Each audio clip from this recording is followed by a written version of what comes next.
เขาเฮ็ดกันเห็ดลงเป็นคือผู้เสลาเว้ยว่ะอยู่ใส่อยู่ไทยดิฝั่งไทยเป็นสีขาวใหญ่มุกดาหา ๆหาร กระเฮ็ดใหม่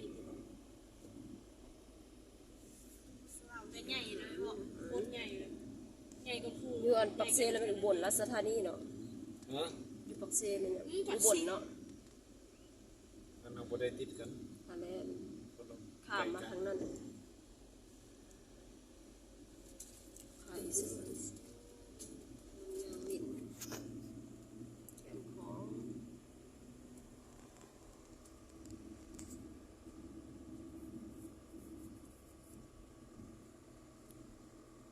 หัวกลางมัน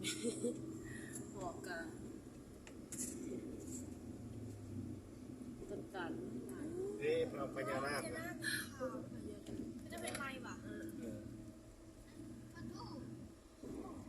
มันจะมาเป็นปี ปีจะได้2 ปีลงไปจะพญานาคบนยางลิ้นเนาะเขาจะ